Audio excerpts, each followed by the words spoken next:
Welcome to the Festival of Storytellers.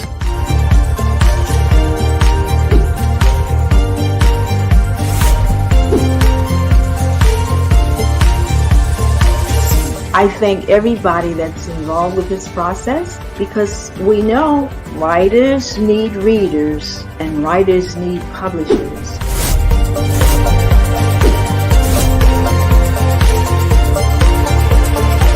Experience is not about the publisher, it is about us, the authors.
Hi, I hope you can hear me. I hope you can see me. My name is Edward Lipinski, and I'm an author. At least I like to think I'm an author. I've got 4 books out, and I'm going to show them to you. Actually, I have a 5th book out. I'm going to show them to you. But let me give you a little about my background first. I went to college, and after college, I was in the Air Force as an officer. I was a missile launch officer. When I came out of the Air Force, I went to art school, and I worked for almost 40 years in the art business, mostly in advertising, in publishing. And I worked first as an illustrator. In my early part of my career, I wrote and I illustrated the book. I'd like to show it to you. Can you see it? Yes. Okay. Picasso, the cat who wanted to be an artist. It's a picture book. And I published it in 1972 under my name. And it was sold mostly to the schools. And then after a while, it went out of print. Recently, when I say recently, I mean about, something's on the screen. Let me look. Recently, I got a call from a advertising agency, and they said, would you consider reprinting the book? And I said, well, I can't reprint it. I don't have the artwork anymore. And it gives you an idea how publishing has changed. They said, well, if you have a copy of the book, we can scan it and we can reprint it. And so they have. But in the meantime, before I did that, I was writing a column for the New York Times, writing and illustrating a column on home improvement. And I wrote 2 books for it. One on the Home Improvement Almanac, which was done in coordination with the New York Times, and the other in tiling, a complete installation handbook. Those books are featured on Amazon, but they're no longer available. They're out of print. But anyway, after the New York Times changed their formats and they dropped most of their columns, including mine, I decided I would like to try writing. And I wrote a novel, Werewolf on Madison Avenue. It didn't sell to the publishers. And so it laid on my shelf for a number of years. But then came the era of self-publishing, and I was able to get my book published partly because I provided the impetus and the money to publish it. And it came out as this version. Oops, you can see it. Okay. Recently, it's been reprinted with a new cover under this version. There we go. And Werewolf on Madison Avenue is about a werewolf who goes into the advertising business of all things. It's a combination of horror, got some very good graphic horror scenes in it, and it's a combination of black humor. Oops, we got someone calling me. Ava Johnson comment. Good evening, Edward. Looking forward to hearing from you tonight. Well, thank you, Ava. I appreciate that. I'll keep talking and maybe you'll enjoy what I have to say. So anyway, uh, Werewolf on Madison Avenue answers the question: can a person be a werewolf, a man and a werewolf, and still keep his daytime job? It concerns a fellow by the name of Jeff Foxlove, a very idealistic young man who's just out of college and wants to write beautiful, sterling ads for advertising. And he wants to advertise wonderful products such as cars and perfume and jewelry.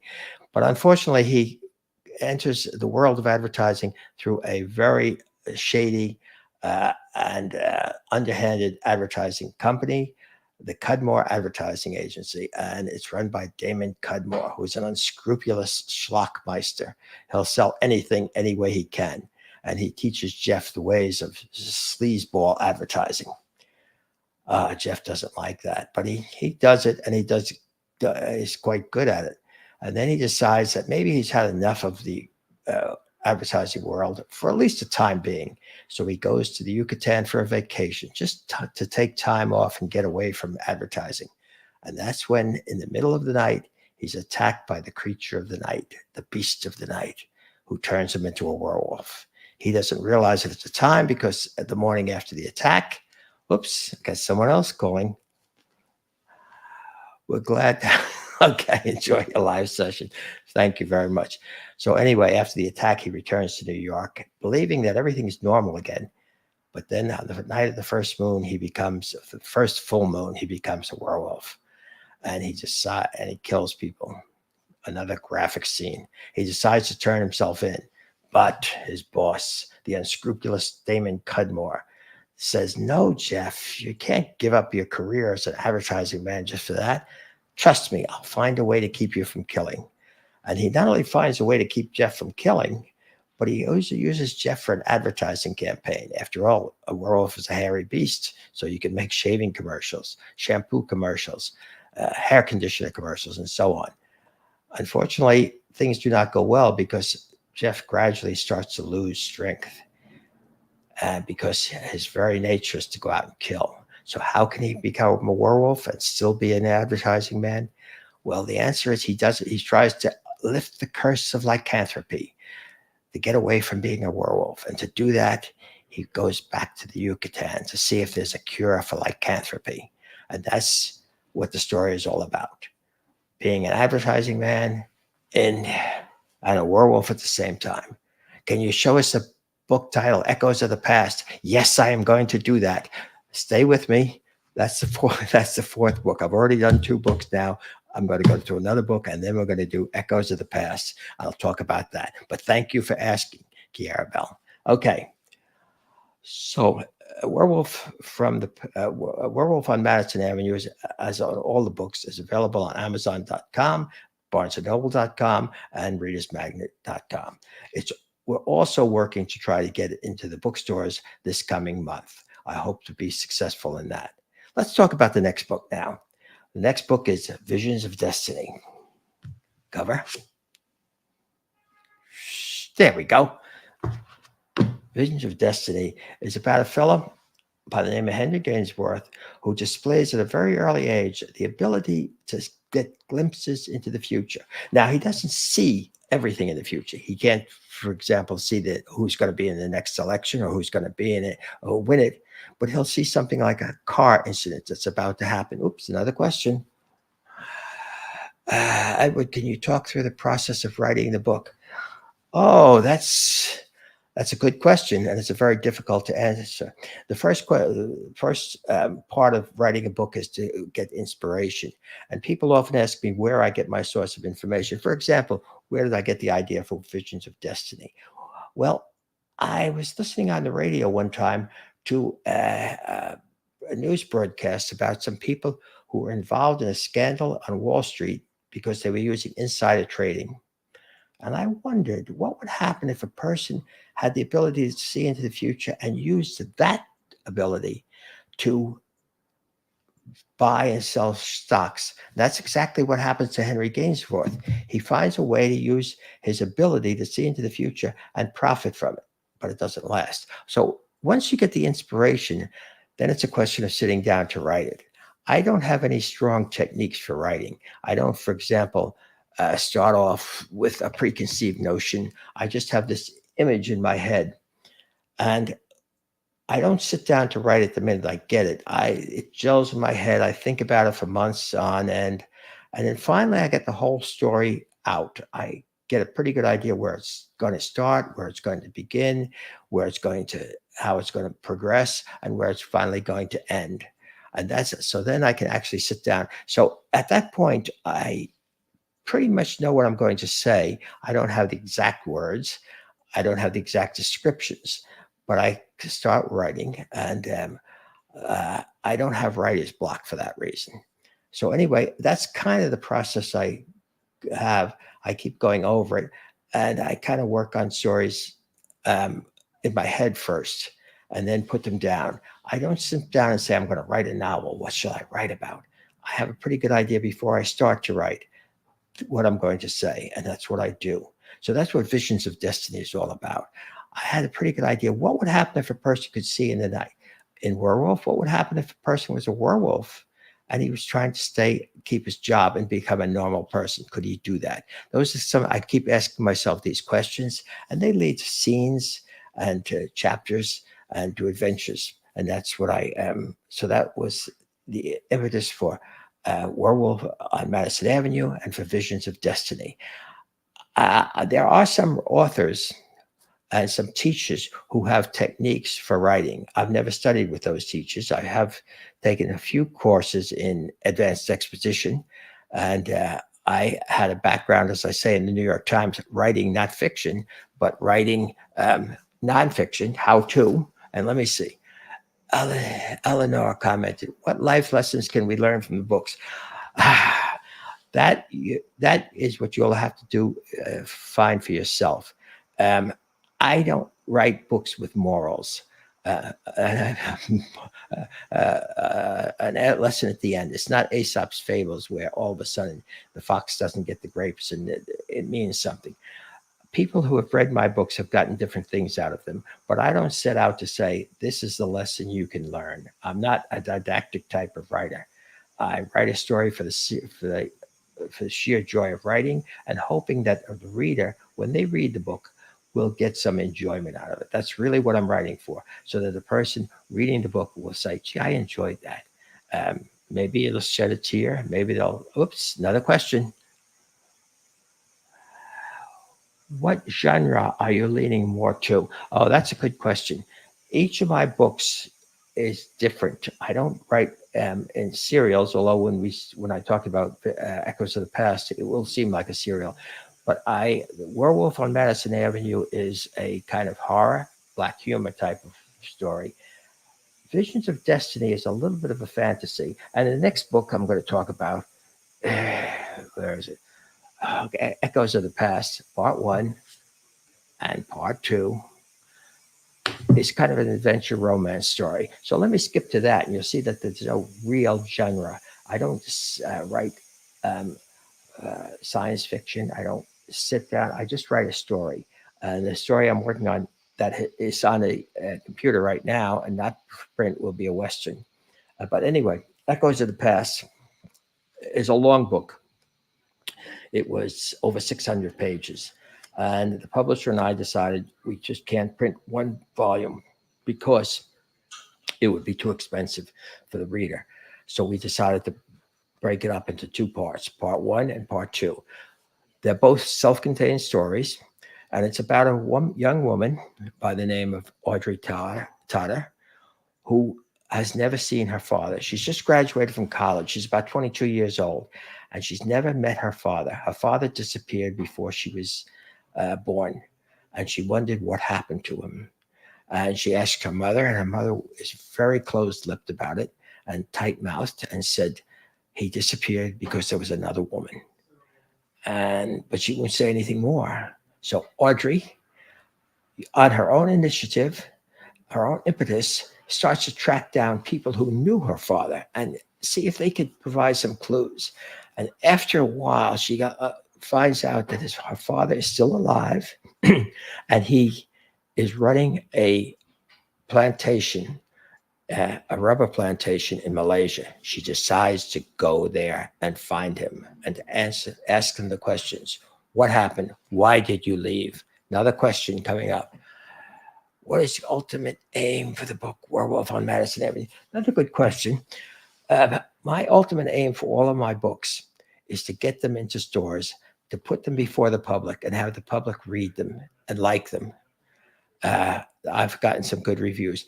Uh, when an author publishes a book, oftentimes he or she gets a lot of queries from agents who say, this book would make a great movie. You should write for the movies.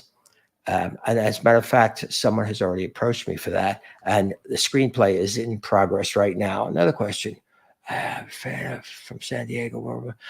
Oh, thank you, Myrtle Rocha. I hope I'm a fan from San Diego. Werewolf on Madison Avenue is a great book. Thank you very much. I wish I could see you and thank you in person. I hope to get before the readers very soon when I'm doing book signings. Another question. Leonard Brown, among the books you have, which is your favorite That's a question I've asked myself many times, and no one has ever asked me that. None of my readers have asked me that, and that's a good question. The answer is, it's like my children. Each one is a personal favorite for me. When I write the book and I'm sitting down writing it, that is my favorite. When I'm finished with a book, the next book I'm working on becomes my favorite.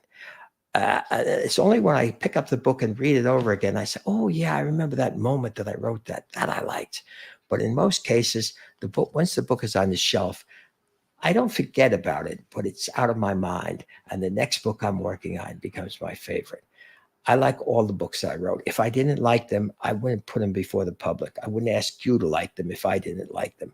So anyway, so I don't have any particular favorite. Another question coming up. How wonderful. What is inspiration for writing? Is a unique, Mr. Foster asked, what is your inspiration for writing Werewolf on Madison Avenue? It's such a unique blend of horror, adventure, and a little comedy. I'm a fan, by the way. Well, thank you very much, Mr. Foster. Again, this is another question that comes up. What is your inspiration for writing? As if there's some eureka moment when all of a sudden the light flashes and you know what you're going to write. I don't have those. I sit down and I think and I ask myself certain questions. I wonder what would happen if something happened. I read a lot. I don't read a lot of fiction, but I do read a lot of nonfiction. I'm reading a book now on the history of artificial intelligence, and sometimes it sparks questions in my mind, and I say, what would happen if, for example, Werewolf on Madison Avenue, I worked in advertising for a long time as a freelancer, so I worked with different advertising companies, and I was always sometimes amazed and even amused by some of the art directors or copywriters who sometimes had a warped sense of what would sell and how to sell a product. And I often wonder what would happen if an extreme situation came up and somehow the idea of a werewolf came up. So that was the inspiration for that. Stephen or Stephanie? Stephanie, I admire your writing style. Well, thank you very much. I appreciate those kind of comments. I appreciate them not because I'm an egomaniac or because they inflate my ego, but because I'm trying to put out a product for the public, and I hope they will like it.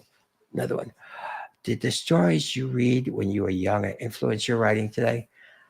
I don't think so. Maybe this story here, Picasso, might have influenced me because I used to, when I was younger, I admired Walt Disney, and I used to love to go to his movies, and I read Mickey Mouse comic books, and I like to draw animals, and I'm still doing one now. So that might have influenced me, but the rest of my stories were not. If you could go back to the past, which part of the book would you change? That's a good question. When we did Visions of Destiny, I'm sorry to say that there were some mistakes in it, and that embarrassed me.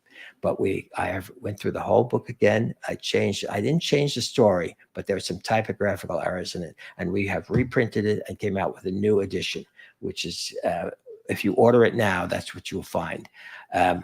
Would I go back and change it? No, I wouldn't go back and change any of the storylines itself. I would probably see if I could write it as another book, and maybe a twist on the book. By the way, I showed you the first cover of Echoes of the Past. There we go. Very nice cover. The second page would be this. And you can see on this one, I hope you can see it in the back, that Audrey, as she's looking for her father, goes out and it confronts a tiger. In your book, Echoes of the Past, your protagonist is a woman. Was it challenging to write a story in a female perspective? A little bit. Yes, it was a little. I tried not to get too personal so that women would say, hey, that's not the way women think, or that's not the way they do it. But I felt as though when I wrote it, it had to be a woman looking for her father, because I thought a woman would be more committed to the cause.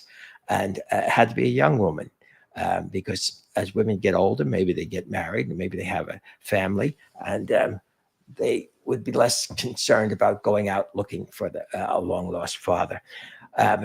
So, okay, since you mentioned Walt Disney, what is your favorite movie from your childhood? Oh, good Lord. I liked a lot of them. The first one I saw was, I think, well, I saw Bambi, but I wasn't able to, I don't remember too much about it. I did read the book. I liked Alice in Wonderland. I liked Snow White.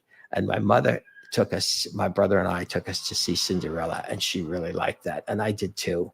Um, uh, what will be your tip for young fiction writers who are still trying to preserve writing? I would think that the best way to learn writing is to write, first of all. But what really gave me the background in writing was to actually work for the New York Times, and I had to do a column every week. I illustrated the column too. I started with the Times as an illustrator, and I had a background in how to, because I used to, in the college, when I was going to college, I worked in the theater, and so I built sets. And so I had a background in how to. So when I was writing for the New York Times, when I was illustrating for the New York Times, they needed a writer to do the home improvement column, and I stepped forward, and I got the position to do that.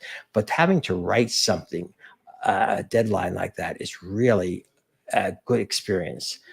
When you have to meet a deadline, when you have to do research, when you have to compose thoughts about something you may not really love, such as installing a toilet, putting up wallboard, that really conditions you to write.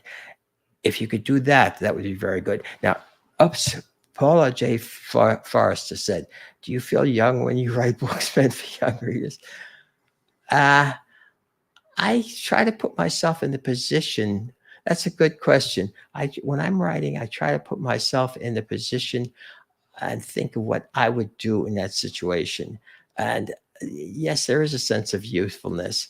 But when I'm writing, like, for example, when I'm writing a children's book like Picasso, I didn't feel particularly young, but what I like about writing children's books, and I'm working on another one right now, as a matter of fact, in addition to writing a novel, I'm also working on a children's book because I like to draw and I like to make pictures.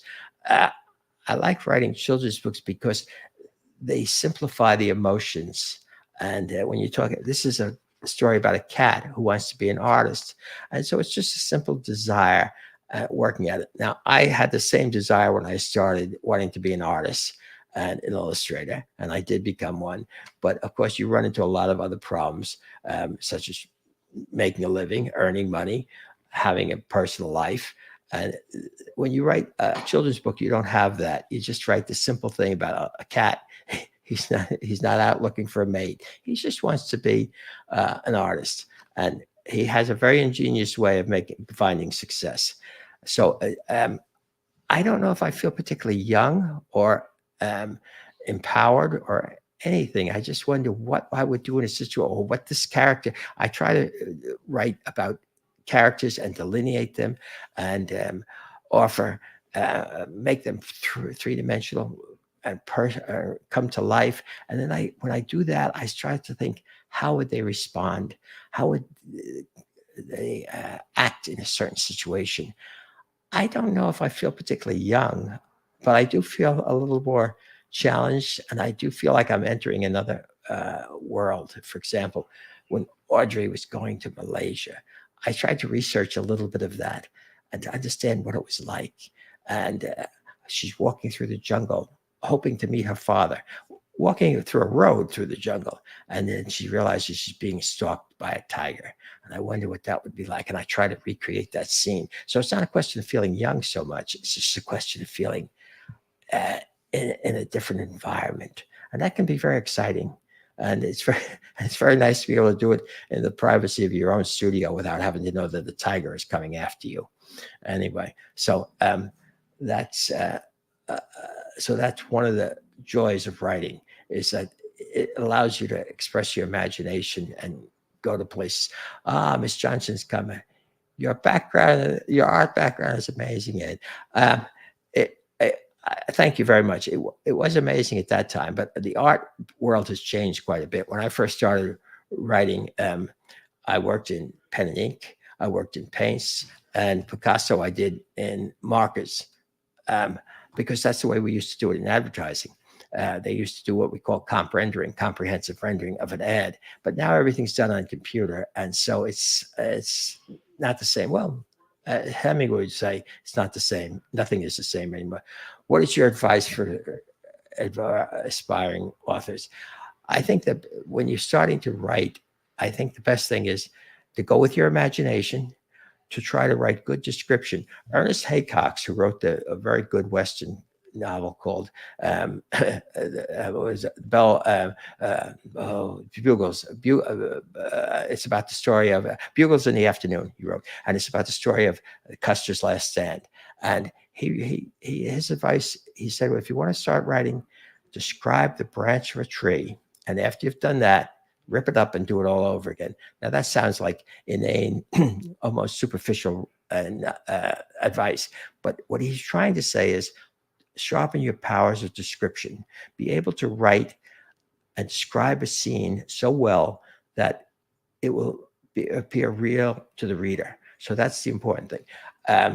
In the era of self-publishing, the author has to be more than just a writer. He's also got to be an editor, and he's also got to be a good proofreader, because when you work for a publishing company and a publishing company buys your book and decides to print it, like my two how-to books, they spend a lot of time with proofreaders and editors going over your work.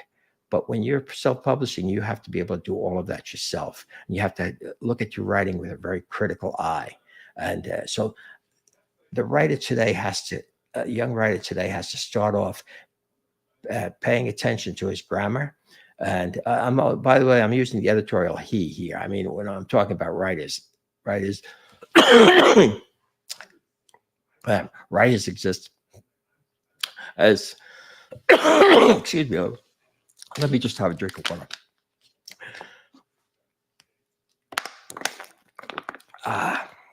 That's better.